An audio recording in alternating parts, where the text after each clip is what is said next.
Heikelä Korporaatio. Me rakastamme kaikkea, mikä liikkuu, vaikka väkisin. Taloussanomat tänä aamuna. Meilläkö liikaa velkaa? Katsokaa muita. Suomalaisia perheitä syytetään liiasta velkaantumisesta turhaan. Katsokaa muita. Monessa muussa maassa kotitalouksien velkaantumisaste on aivan eri luokkaa. Esimerkiksi tanskalaisperheen velkalasti on 3-kertainen suomalaiseen verrattuna, eikä velästä oteta muualla paineita. Tyytyväisimpiä elämäänsä ovat nimittäin velkaisimmat maat.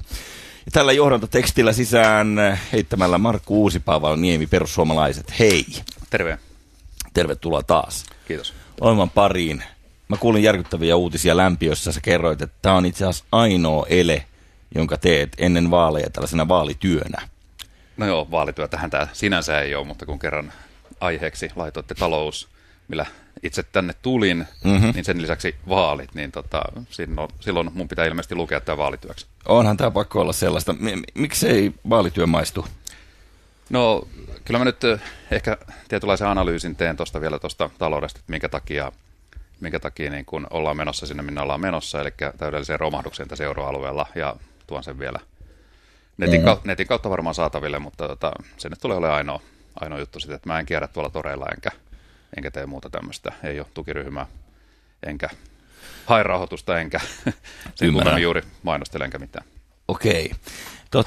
Nyt Markku Uusipaavaniemi, niin äijästä on kirjoiteltu aika paljon tässä saissea tai inhottaviakin asioita, revitty sun curlinghallia, somesit ja kaikkia. Sä jossain vaiheessa olit silleen, että sä et suostu kommentoimaan mitään muuta asiaa enää kuin tätä taloutta.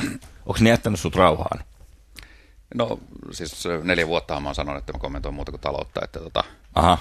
Ehkä toi nyt silloin joulukuun alussa periaatteessa Suomen itsenäisyys laitettiin pois, kun tehtiin niitä vakaussopimuksia, että siinä vaiheessa lyötiin sitten meikäläistä aika isolla vasaralla julkisuudessa, että kun siinä oli Yle, STT ja Hesari niin kun kaikki kimpossa saman tien, niin katsoin parhaaksi, että ei siinä kannata edes juuri yrittää vastaan pullikoida, että tämä tapahtui viikko sen jälkeen, kun mä olin ollut täällä Radio Rockin haastattelussa. Niin joo, se on vaarallista. Se on vaarallista tämmöinen. Saa nähdä, mitä viikon päästä tapahtuu.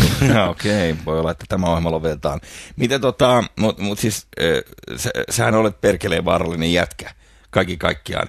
Mä oon seurannut YouTubesta näitä sun eduskunnan puhujapöntössä pitämiä puheita, ja jotenkin ei hirveästi ole vastakaikua tullut, mitä siellä oot huudellut. Ihmiset puhuu jopa, että ne myötähäpeästä kärsii seuratessaan puhettasi.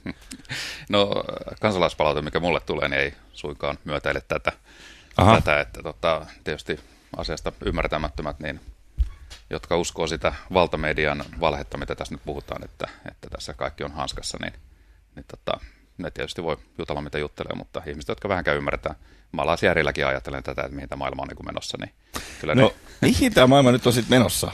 Tämä on, minäkin olisin kysynyt. Nyt mulle, kun Heikelä on tuommoinen talousihminen, nyt minä kysyn, että selitä mulle tämä asia silleen, että minä ymmärrän, että mitä tarkoittaa nyt, kun me on luvattu rahaa muille ja tuetaan nyt EU-sisäisiä tai siis noita maita, ettei siellä kyykkää systeemit, niin mitä se mihin nyt mennään? No nyt tässä tosiaankin sitä joulukuusta tänne päin, niin koko ajan on saatu suuntaviivoja lisää päätösten myötä, mitä tuolla EU:ssa ja eduskunnassakin on tehty. Eli tehdään tämmöiset automaattiset sanktiot, että kun maa on ikään kuin mukamas liikaa velkaa, tai onkin liikaa velkaa, niin sen jälkeen sinne joukkopainostuksella tuodaan nämä kaikki päätökset, eli budjettijutut ja muut, eli ettei tarvitse maan itse päättää sitä asioistaan. Niin tämmöistä sopimustahan tässä nyt ollaan niin kuin pykäämässä. Ja mitä se käytännössä tarkoittaa tämmöinen sopimus, niin eihän se tarvitse kuin mennä katsomaan, että mitä Kreikassa ja Irlannissa tapahtuu. Eli siellä sitten lähdetään todellakin leikkaamaan eläkkeitä ja näitä kaikkia muitakin niin kuin semmoisia toimenpiteitä, mitkä vaikuttaa suoraan sinne valtioiden omaisuuden myynti. Eli käytännössä pystytään pakottamaan sitten valtiot myymään omaisuuttaan, joka ei tietysti pitkässä juoksussa kauhean hyvä ole. Kelle se sitten siirtyy se omaisuus? Meneekö se loppupelissä pankeille vai minne? No, sehän onkin se mielenkiintoinen asia, että pitäisi varmaan jostain saada selville, että kenellä niin kuin rahatkin tässä maailmassa ovat. Eli siitähän on tietysti viitteitä. Onhan se täällä tutkittu, siis hetkinen, Forbesin listahan listaa kyllä, aina. Kyllä. Se on se meksikolainen äijä, jolla on ne rahat. Näin sitä väitetään, että kiinalaisilla ja meksikolaisilla, mutta kyllähän se säätiöiden kautta ja muuta on piilotettu tietysti ihan sopivasti. Että mitä tarkoitat? Minkä säätiön? No ei nyt mitään suoranaista yksittäistä säätiötä lähdettäisi nimeämään, mutta voitaisiko yksi alkulähteelle tietysti päästä, jos lähdetään katsomaan Fedin omistusta ja muuta tällaista, että, että kuka tätä maailmaa. No niin, nyt päästiin suoraan asiaan, eli amerikkalainen keskuspankki Fed, Federal Reserve, sen omistaa siis säätiöt, niinkö väität? En nyt väitä, että sen omistaa säätiöt, mutta yksityistahot omistaa, että sieltä nyt sitten voi kukin itse käydä katsomassa, että mitä siellä tapahtuu. Mistä sen info löytää? Mä oon yrittänyt etsiä niitä omistajia, niitä ei kerrota missään. No joo, onhan Suomikin tämmöinen veroparatiisi, eli meillähän on tämä hallintarekisterijärjestelmä, missä täällä saa omistaa ilman, että kukaan tietää, että kuka täällä omistaa. Että tämähän on veroparatiisit ja Suomikin. Veroparatiisi. Niin. Joo, mä oon kuullut toisenlaisiakin versioita tästä veroasiasta, mutta kuin veroparatiisi. Okei, eli täällä saadaan omistaa pimeästi asioita, mutta sä oot sitä mieltä nyt, että Bill Gates ja muutamat muut janut ei olekaan maailman rikkaimpia, vaan jollain tavalla ne on kytketty nyt sitten ihan toisiin jannuihin, niinkö? Eihän ne muutama 10 miljardia mitään tarkoita, jos 100 000 miljardia on höttörahaa luotu tuolla maailman mantereilla, niin ei se muutama 10 miljardia yksittäishenkilöllä, niin se ei vielä ole kauheasti. Okei. No mutta mitäs nyt sitten, tässä on helvetti irti euroalueella, se on se sun pointtis, niinkö? Joo, se ei ole vielä, mutta se tulee olemaan erittäin nopeasti. Eli siinä vaiheessa, kun nythän nämä vakaussopimukset tarkoittaa sitä, että jos maa velkaantuu yli 60%, tämä on ainakin se työluku, mitä on esitetty. Joo. Niin siinä vaiheessa tuotteesta niinkö vai? Joo, eli silloin kun valtionvelka ylittää sen, niin siinä vaiheessa sitten nämä automaattiset sanktiot ja tällaiset toimenpiteet, mitkä sitten muiden maiden joukkopainostuksella ikään kuin, vaikka näennäisesti ei ole määräysvaltaa, niin kuitenkin toteutetaan sitten. Joo. Niin sitten, jos mietitään sitä, niin koko euroalue on velkaantunut jo sen 60%, tai siis ylikin, niin sehän tarkoittaa sitä, että koko euroalue laitetaan välittömästi leikkauslistalle. Okei, ja lihoiksi, eli niin. Myydäänkö tässä nyt sitten seuraavaksi VR jollekin ja no nehän ollaan vähän mettäyhtiöitä. No, niitä ollaan jo tekemässä, mutta miten niin? No, mitä ihmettä? No, nehän VR ollaan myymässä jonnekin, niinkö? Nyt on uusi kuuppi. Mistä tämän sait? No siis sieltähän koko ajan näitä muutoksia tehdään, että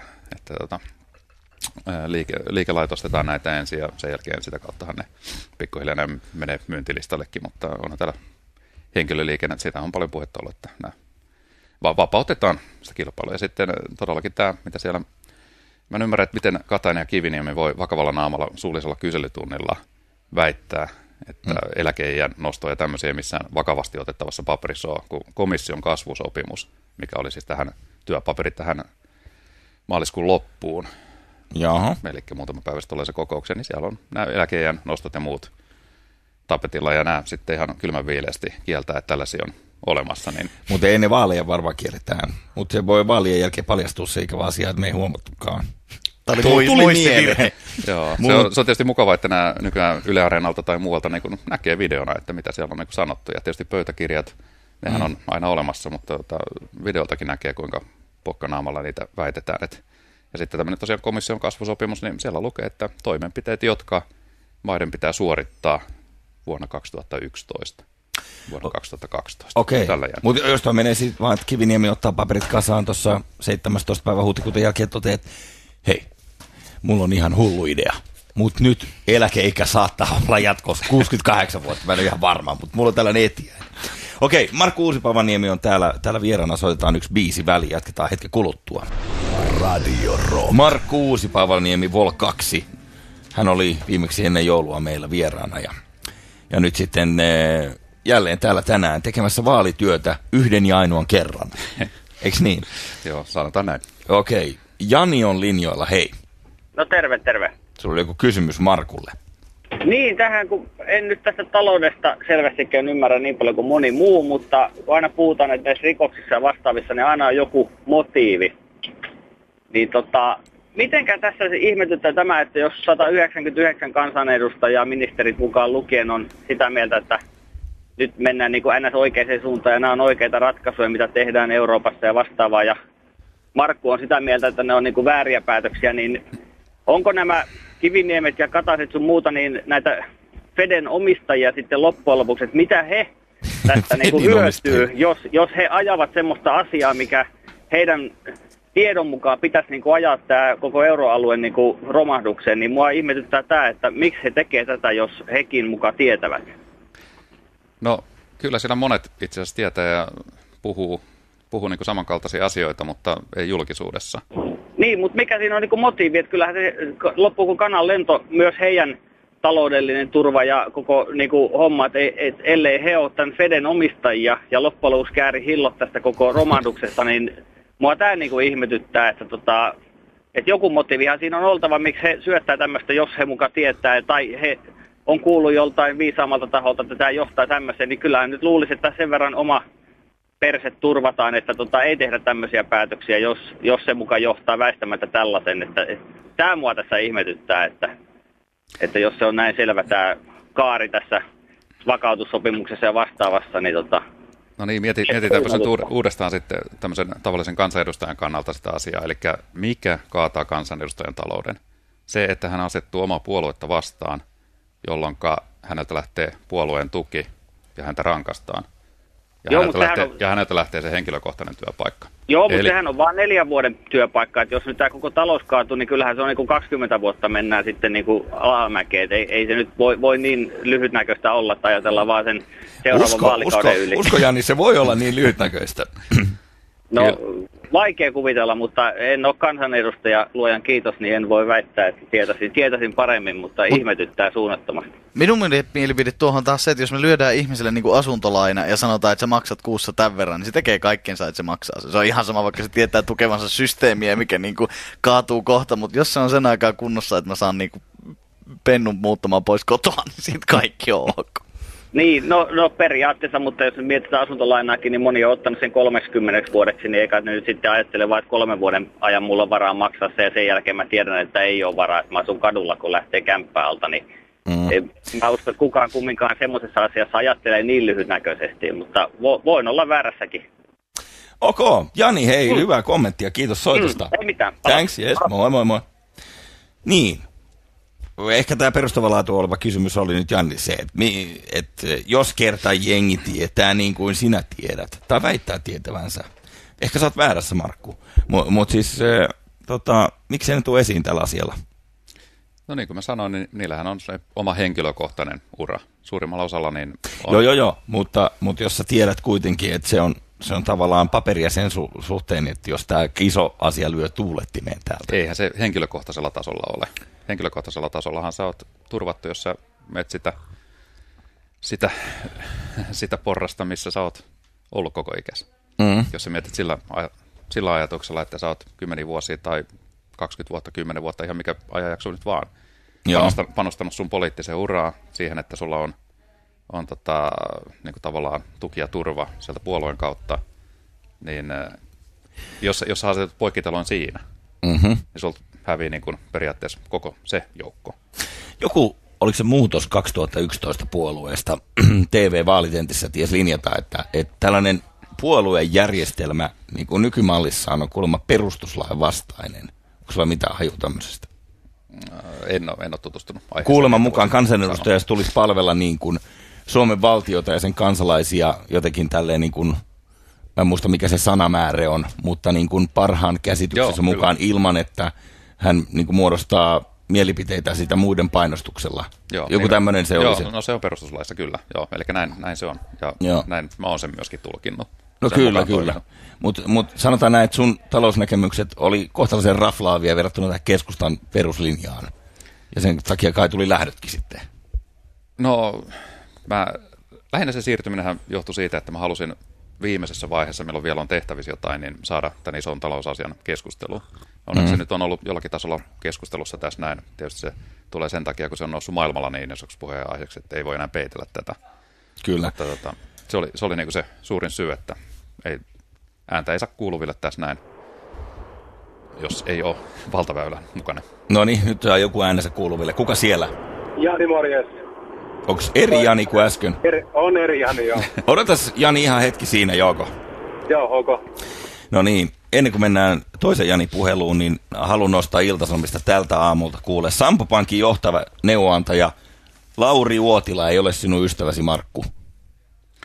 En tunne henkilökohtaisesti henkilöä, mutta olen monestikin lukenut hänen näkemyksiään. Okei. Hän on Sampo Pankin ministeri, joka kertoo, että erityisesti kansanedustaja Markku Uusipaavalniemen tuomiopäiväennustukset saavat Uotilan karvat pystyyn. Olen pannut talteen lehtileikkeen, jossa Uusipaavalniemi sanoo, että Suomi on konkurssissa vuonna 2012. Tuo 2012 on muuten jo ensi vuonna. Kuinka kommentoit? Kommentoin, että olen sanojeni takana edelleen. Ja Lauri Uotila voi sitten katsoa omia kommenttejaan esimerkiksi 3 vuoden takaa, että miten Suomen talous menee ja näin poispäin. Että kannattaa tutustua Lauri Uotilan sanomisiin muutaman vuoden takaa. All right. No mutta siis onko Suomi 2012 alkuperäisen ennustuksen mukaan konkurssissa? Kyllä se on. Eli siihen nähden, oletko nyt vähän liian optimistinen tämän konkurssisuhteen, jos se tuleekin vasta 2013?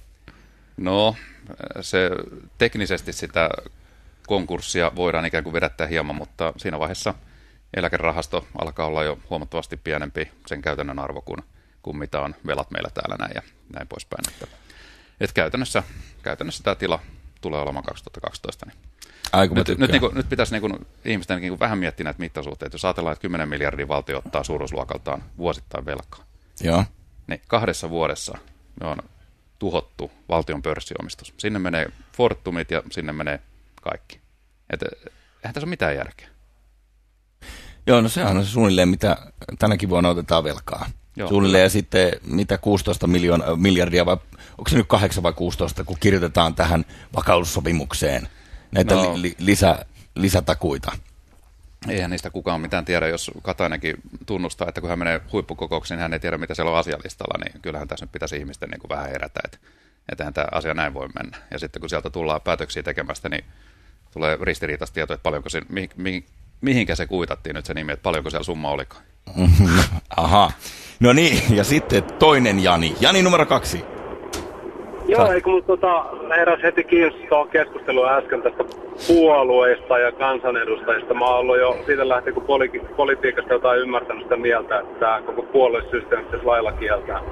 Koska eihän siellä ole yksittäisiä kansanedustajia, vaan puolueen edustajia.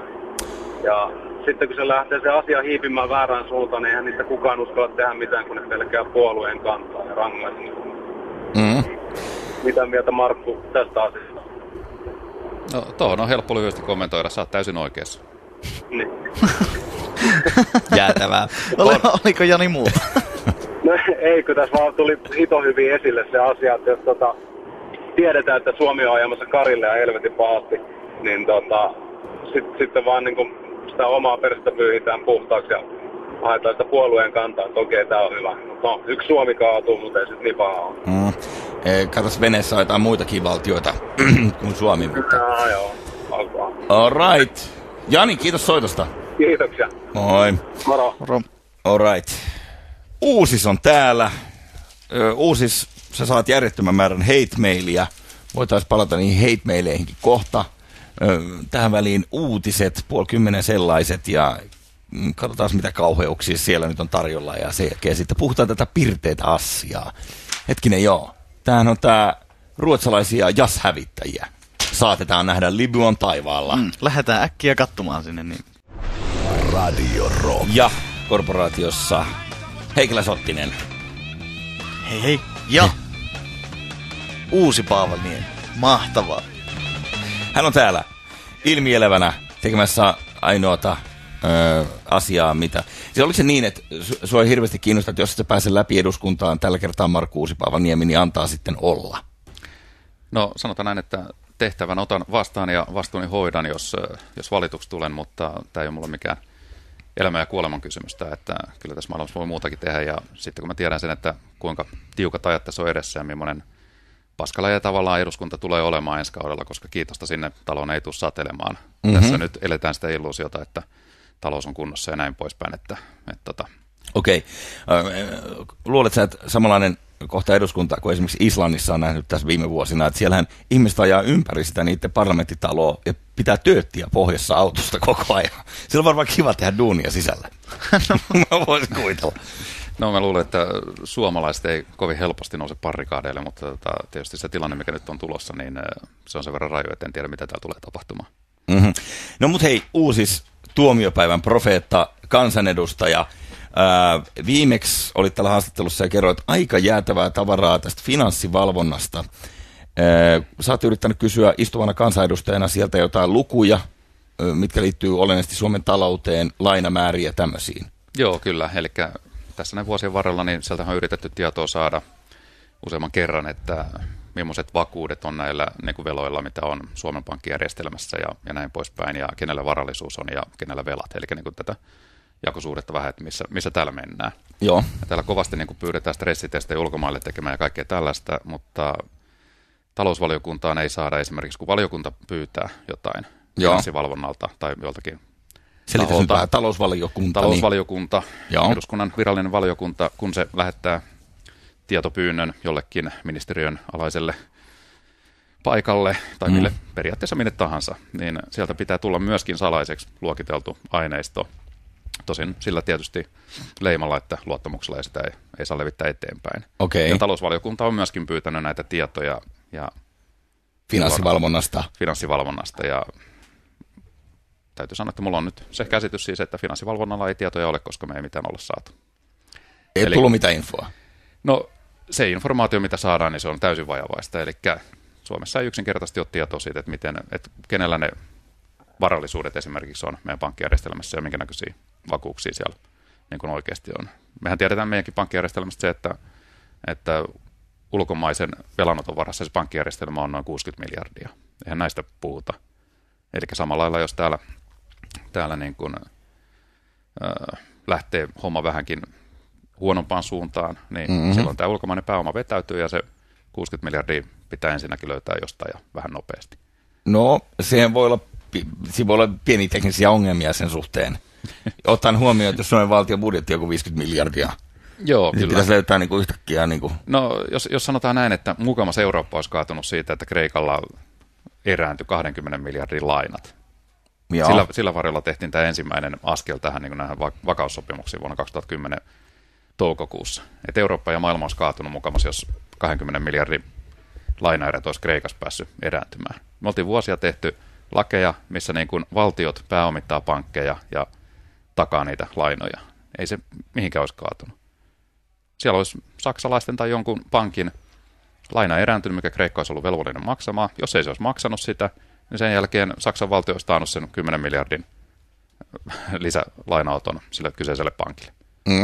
Mikä ei olisi kaatunut mihinkään.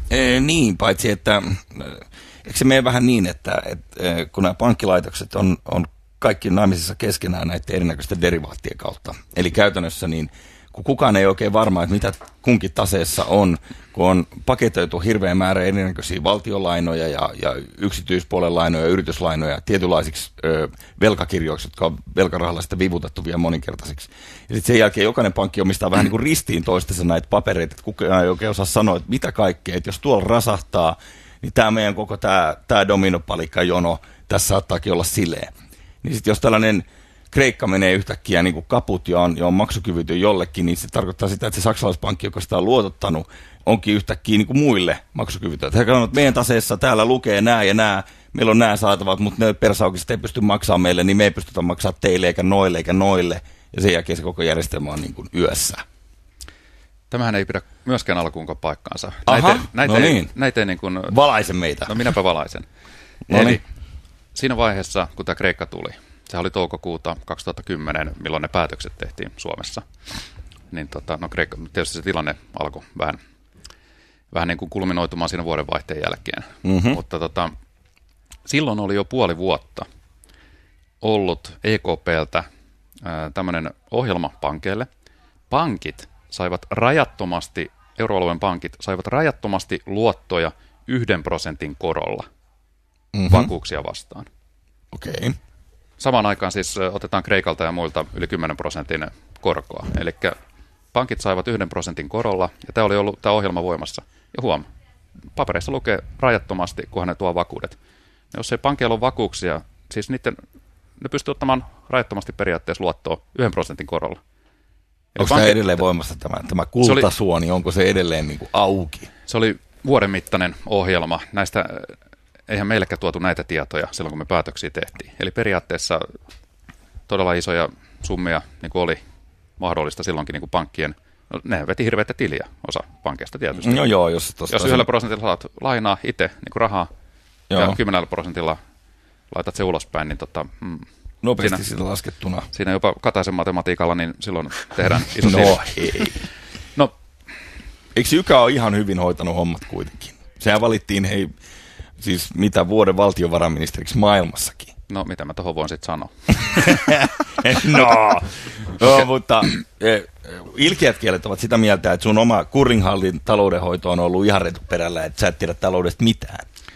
No, näinkin voi tietysti joku sanoa, mutta sitten taas toisaalta, jos mietitään, että 2,5 miljoonan arvoiseksi luokiteltu rakennus, ja siinä on muutamasta tuhatta velkaa, eli sen verran velkaa, mitä on normaali kotitaloudella jostain omakotitalosta Helsingissä, niin jos se on paha tilanne, niin olkoon sitten niin.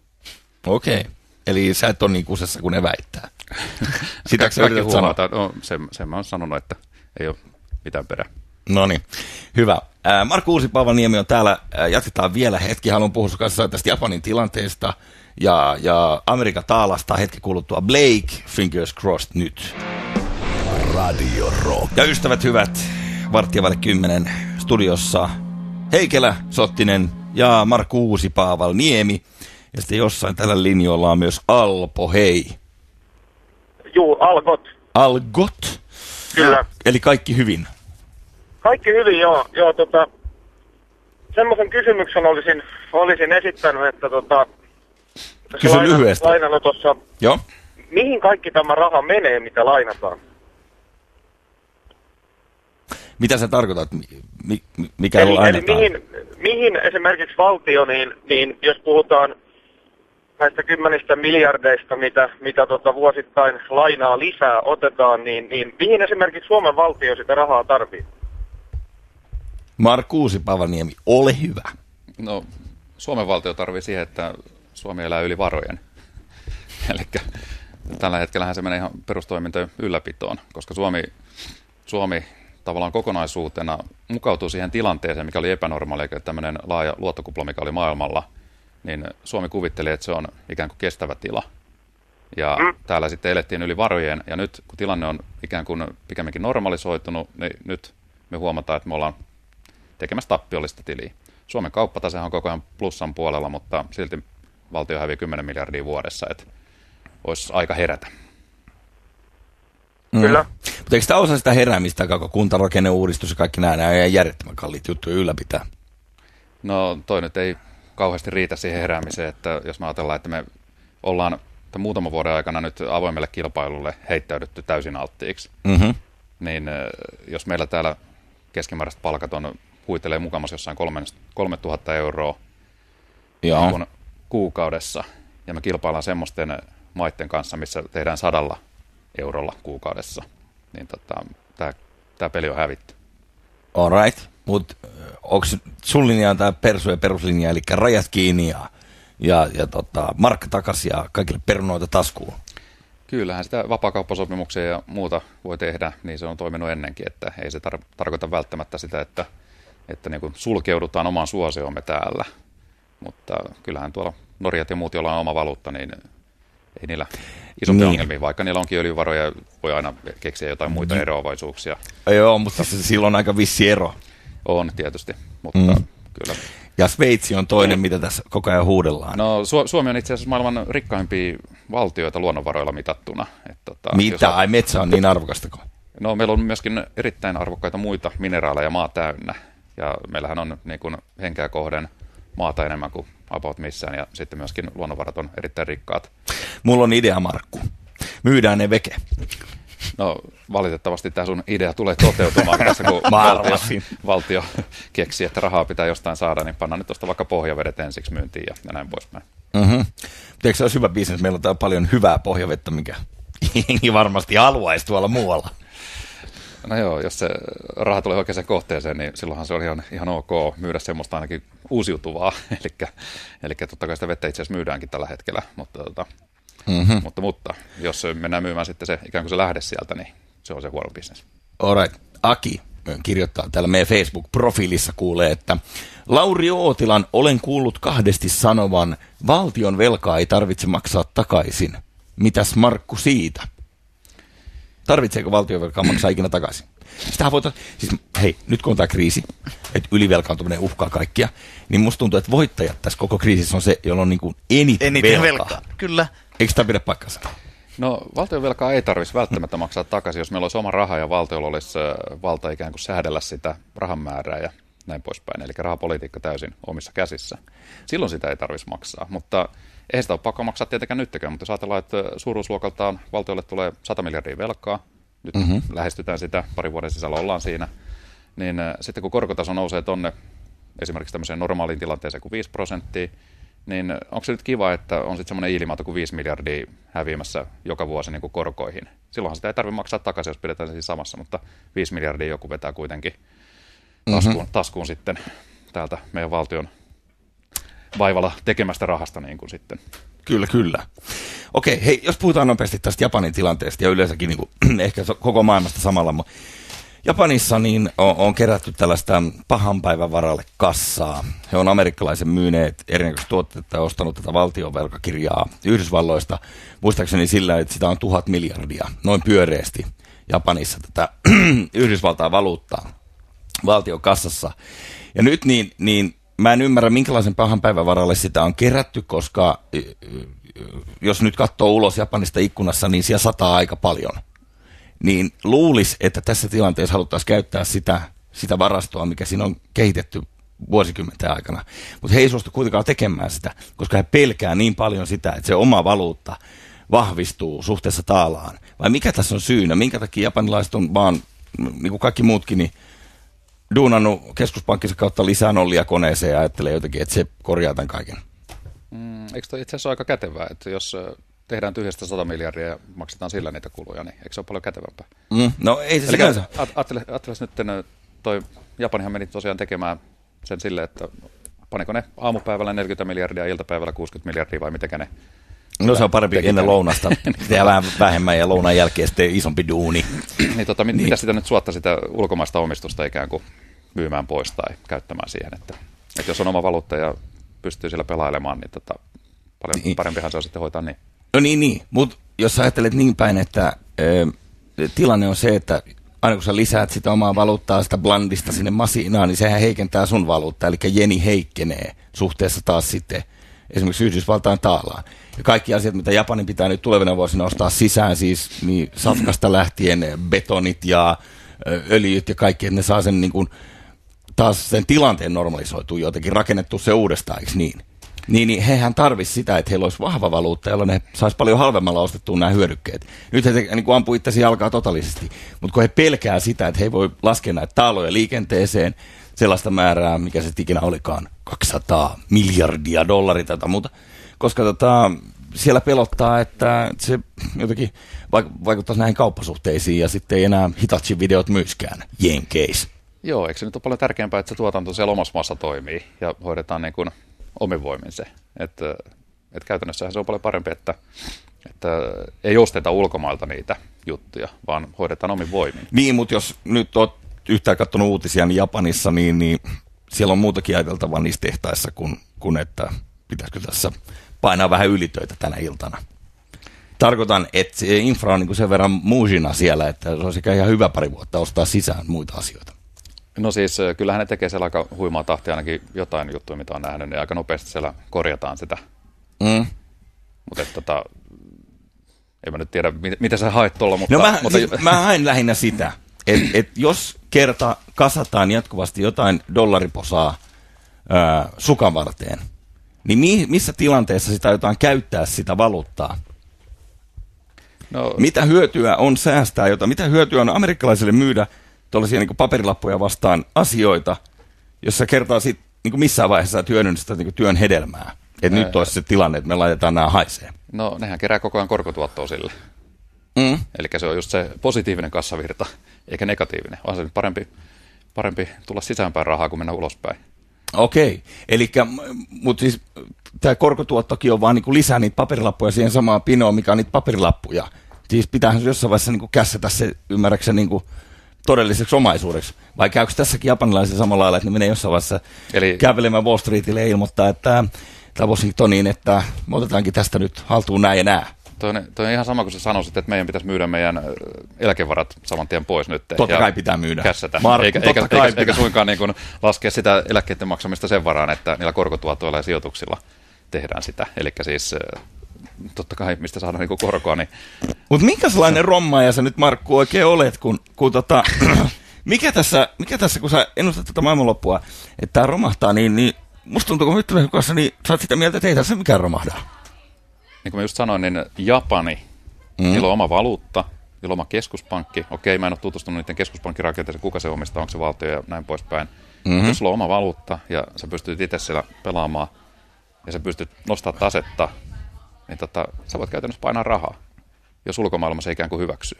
Niin, Mutta sun mielestä... Eikö se ole kätevää, että ne tekee 100 miljardia tyhjästä vaikka ja ostaa sillä sieltä ulkomailta, mieluummin kuin se, että ne ikään kuin laittaa sen haisemaan sen, mitä ne on kerännyt vuosia. Niin, mutta kun mä yritän vaan sanoa, että jos se, mitä sä oot kerännyt vuosia ja tehnyt sen vuosikymmenten duunin, niin jos sitä suostu käyttämään sitä missään vaiheessa, niin mitä järkeä sitä duunia on niin alun perikään tehdä niille? Eikö ne voisi niin tehtaassa pyörittää niin omaa hupia, tehdä itselleen niitä tavaroita ja nauttia siitä elintasosta silleen? No, nehän parhaan kykynsä mukaan nauttiikin tietysti. Kaikki maat on kilpailutilanteessa koko ajan, eli tietysti yritetään kilpailla ja myydä ulospäin mahdollisimman paljon ja nauttia siitä hedelmästä, mikä on. Yritetään mahdollisimman paljon sisämarkkinoilla tietysti tehdä niin kuin omia tuotteita ja sitten mahdollisimman paljon myydä myöskin ulkomaille. Mistä tuleekin mieleen muuten mielenkiintoinen juttu siitä kasvusopimuksen jutusta. Siellä oli myös tämmöinen, että jos joku maa on niin kuin jatkuvasti ylijäämäinen, niin tämän maan pitäisi puuttua siihen, että mikä on vikana sisämarkkinoissa. Ja lisätä kulutusta, vapauttaa kilpailua. Siellä on tämmöinen. Eli se onkin niin kuin vika siellä, että jos joku maate on ylijäämäinen. Joo. Eli silloin, ja sitä käytetään myös aasinsiltana siihen, että nyt pitää niin kuin vapauttaa kilpailua niin kuin kuntasektorilla ja muuta kaikkea niin kuin ilmeisesti. Ihan mielenkiintoisia. Tämä koskee nyt esimerkiksi Saksaa sitten, niinkö? No esimerkiksi, ja jopa Suomeakin, jos Suomi on ylijäämäinen kauppataseen mukaan. Vaikka me tehdään 10 miljardia tappiota, niin meillä on niin kuin ylijäämäinen kauppa. Joku muu vetää välistä kuin valtio tietysti siellä.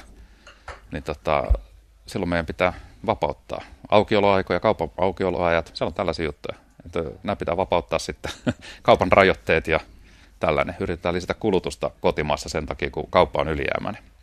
Kansanedustaja Markku Uusipaavalniemi, nyt lopetellaan kohta, mutta tässä on taas mennyt tunti, niin kuin sä huomaa, että jotenkin menee vähän siivillä. Niin kerros nyt meille taatelin tallaajille täällä, että mitäs ihmettä tässä nyt pitäisi tehdä? Sä ennustat Suomen konkurssia jo ensi vuodelle ehkä.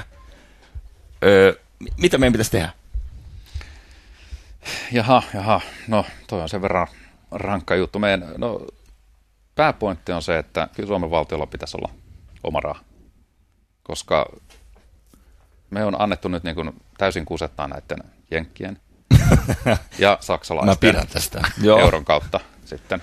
Saksa euron kautta ja näin poispäin. Mutta Suomen pitäisi olla oma raha, niin silloin huonomminkaan hoidettu niin kuin rahapolitiikka, niin ei karahda niin pahasti kiville kuin tämä. Et nythän meille voi käydä Suomelle tasan samalla lailla, kun on käynyt jollekin kuolleille teollisuuskaupungeille.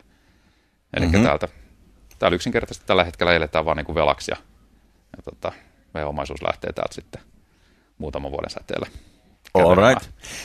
Ja mihin se lähtee, koska siis mitä näitä mittareita täällä nyt esimerkiksi esitellään tämän päivän Taloussanomissa, niin Suomellahan tässä on niin kuin velan suhteen niin aika aurinkoiset oltavat suhteessa moneen muuhun EU-maahan. No jos mietitään, siellä on niin kuin vaikka, se oli semmoinen tilasto, missä oli palkkoihin verrattuna joo, tai jotain. Taisi olla tämän päivän lehdessä Sottinen hakee. No, eli siellä on joku 110 tai 120% nyt tällä hetkellä kotitalouksien velat tuloihin nähden. Entäs jos me verrattaisikin sitä vaikka Viron tuloihin? Jos siellä on 600 € keskipalkka, niin se yhtäkkiä tarkoittaakin, että meillä olisikin 450%. Että jos me ei ajateltaisikaan sitä, että me ollaan niin kuin Suomen sisällä, koska tähän tasottuu tämä euroalueen niin kuin palkkatasot ja muut. Joo. Niin siihen nähden meillä onkin 400% niin kuin Viron palkkoihin verrattuna esimerkiksi. Me kilpaillaan kuitenkin niin kuin näiden muiden maalaisten kanssa nyt tässä samalla talousalueella. Ja työvoima voi liikkua vapaasti ja näin poispäin. Niin pitäisikö siitäkin päästä eroon? Sitäkö se tarkoittaa? Tämän valuutan lisäksi rajat kiinni. No täällä on AY-liikkeet ja muut, mitkä vahvasti toimii. Ja sitten kuitenkin Euroopasta se on tullut esityksiä, niin kuin, että 1 eurolla saa perustaa firman ja näin poispäin. Että tehdään erittäin helpoksi, mikä tarkoittaa käytännössä sitä, että ei voida enää niin kuin pitää tämmöisiä palkkatasoja, koska yrityshän saa tehdä minkä näköisiä sopimuksia vaan. Niin. Niin käytännössä tänne voi tulla sitten yhden miehen yritys Virosta esimerkiksi ja myydä sitä 2 eurolla sitä työtään tai 5 eurolla tai jotain. No mitä luulette, että palkkojen käy ja minne projektit menee? Nehän menee nytkin. Mm-hmm. Täällä pidettiin tätä asuntotuotantoa yllä sillä, että annettiin 15 000 euroa per asunto tukea, mikä oli täysin järjetön. No sitten vuoden päästä itketään, että hetkinen, virolaiset vei kaikki projektit. No niin, ne veikin. Kaikki mahdolliset julkisivut ja muut. Senhän takia tämä vuotaa. Tämä laiva vuotaa niin pahasti joka suuntaan. Eli täältä lähtee firmat tuotantoa pitämään muualla ja sitten tänne tulee ulkomaalaiset työntekijät. Ja me yksinkertaisesti ei pystytä tällä velkaantumisella tätä ylläpitämään muuta kuin parin vuoden ajan. Ja edelleen pidän kiinni siitä lausunnosta, että periaatteessa teknisesti katsoen Suomi on konkurssissa tällä tahdilla vuonna 2012. Okei. No mutta sä oot ennustanut konkurssia aikaisemminkin jo, tuossa on muutama vuosi takaperin. Ja 2012 kesälle. Ahaa. 3 vuotta, jos katsotte niitä, niin se on eihän kukaan pystynyt tuollaisia ennusteita antamaan. Et sä nyt niin kova jätkä ole. Ahaa. Enkö? Okei. Joo, se on tietysti kova jätkä, mutta se niin kova jätkä voi olla.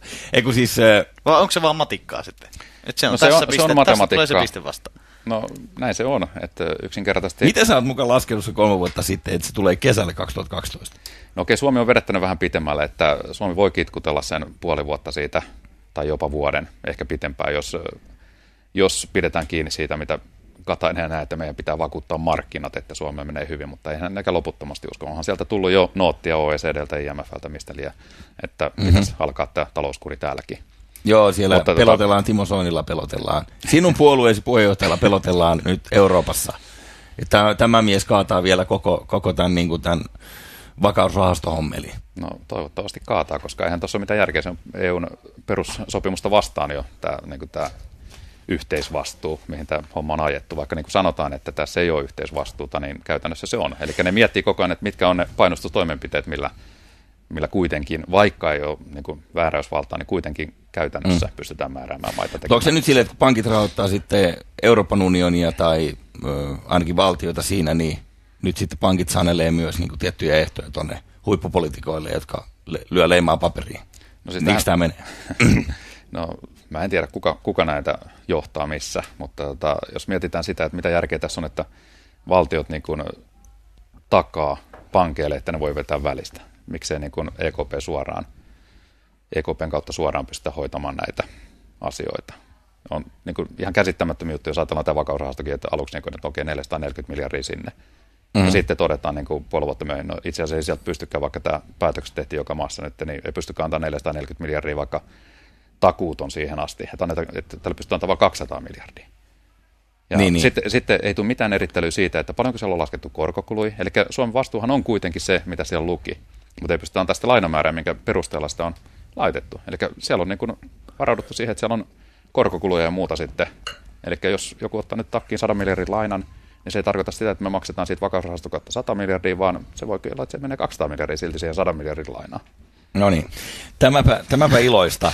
Markku Uusipaavalniemi, ihan loppuun vielä edelleen. Mä toistan kysymyksen. Mitä tavallisen ihmisen pitäisi tehdä tässä tilanteessa? No, tässä itse asiassa sen voi muuta sanoa kuin, että... Muuta kuin äänestää sua Helsingissä numerolla 101. Ei tarvitse äänestää. Mua ei tarvitse kenenkään äänestää. Ei ole pakko. Okay. Äänestäkää perussuomalaisia. Se on ainoa, mikä voi saada muutoksen tähän aikaan, koska nämä suuret puolueet on kaikki kyntensä näyttänyt ja ne on täysin kritiikittömästi mennyt tähän Euroopan unioniin ja myöskin näihin vakausrahastoihin ja kaikkiin tällaisiin. Meillä on Jyrki Katainen, valtiovarainministeri, muuten vieraana täällä muistaakseni ensi viikolla, niin haluaisitko sä olla puhelimen päässä silloin, jos me soitellaan sulle? No mikä ettei. Okei. Mielelläni. Mahtavaa. Kiva kuulla. Mutta miten edelleenkin, mitä tehdä? Mitä tehdä? Nyt ei voi pitää kuin lippalakista kiinni. Valitettavasti kyyti on nyt niin kovaa, että ei tässä voi muuta kuin jokainen henkilökohtaisella tasolla on pitää huolen, että oma talous nyt on niin kuin kunnossa. En ottaa syömävelkaa tällä hetkellä. Ei velkaa. Suomi on ainoa maa, missä tämä on lisääntynyt niin kuin kotitalouksien velka tässä näin. No, mutta jollain se asuntokuplakin pitää pystyttää hengissä. Hei. No joo, Suomen asuntokupla on pidetty tosiaankin hengissä, mutta muualla se on jo vähän niin kuin karahtanut. Että Suomi on viimeinen maa, mikä tässä niin kuin tulee käytännössä niin kuin sen takia, kun valtio velkaantuu niin kovasti ja kotitaloudet. Niin Oot sä hilpeä äijä? Se on pakko sanoa. No joo, kyllä. Kiitos. Kiitos, Markku Uusi-Paavaniemi. Helsingin vaalipiirissä 142 on numero, jos kiinnostaa. Ei tarvitse äänestää, hän itse sanoi sen juuri. Kiitos. Mensalaisten virallinen äänitorvi.